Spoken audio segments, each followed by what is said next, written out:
నేనిప్పుడు బహ్రెయిన్‌లో ఉన్న డంప్ యార్డ్‌లోకి వచ్చా. ఇక్కడ డంప్ యార్డ్‌లో మొత్తం కార్ నుంచి ఏ టు జెడ్ ఐరన్ సామాను, ప్లాస్టిక్ సామాను, అల్యూమినియం అన్నీ ఇక్కడ అమ్ముతారు.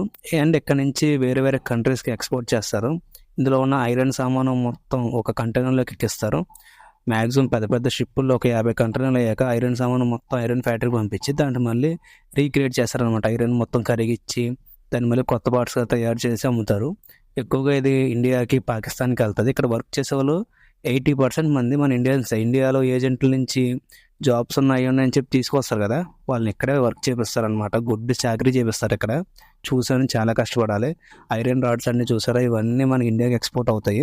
వీటికే మళ్ళీ పాలిషింగ్ పెట్టి కొత్త పార్ట్‌ల కింద అమ్ముతారు. ఇక్కడ వాడేసినయన్నీ ఎక్కువగా ఇండియాకి పంపిస్తూ ఉంటారు. వేరే కంట్రీస్‌కి కూడా పంపిస్తూ ఉంటారు. ప్లాస్టిక్ ఐటెమ్ మొత్తం ఒక ఫ్యాక్టరీకి. ఇవన్నీ ఎక్కువ శాతం అయితే షిప్‌లో పంపిస్తారు. షిప్‌లో ఎక్స్‌పోర్ట్ అవుతూ ఉంటాయి. ఇన్‌పుట్, ఎక్స్‌పోర్ట్ మొత్తం షిప్‌లో అవుతాయి. ఇలాంటి మరిన్ని వీడియోస్ సబ్స్క్రైబ్